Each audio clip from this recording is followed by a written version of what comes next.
மதுரை ஏர்போர்ட்ல நம்மளுடைய நண்பர்கள், நண்பிகள், தோழர்கள், தோழிகள் எல்லாருமே வந்து இருக்கிறாங்க.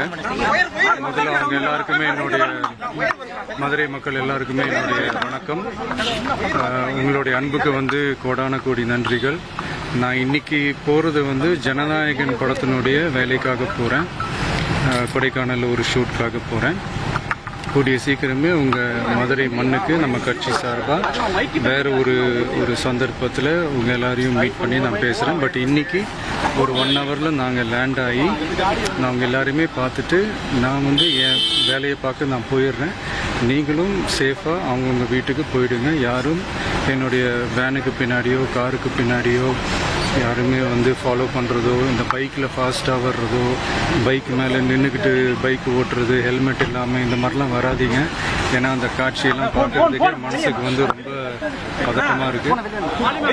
கூடிய சீக்கிரமே வேறு ஒரு சந்தர்ப்பத்தில் உங்கள் எல்லாரையும் நான் மீட் பண்ணி நான் பேசுகிறேன். அது வரைக்கும் உங்கள் எல்லாருக்குமே என்னுடைய மே தின வாழ்த்துக்கள். Love you all and see you all. And இதை வந்து நான் மதுரை ஏர்போர்ட்டில் இந்த மெசேஜை என்னால் கன்வே பண்ண முடியுமான்னு எனக்கு தெரியல. அங்கே சிச்சுவேஷன் எப்படி இருக்கும்னு எனக்கு தெரியல. அதனால தான் இங்கேயே நான் சொல்லிட்டு நான் கிளம்புறேன். தேங்க்யூ. கோயம்புத்தூர்ல ஒரு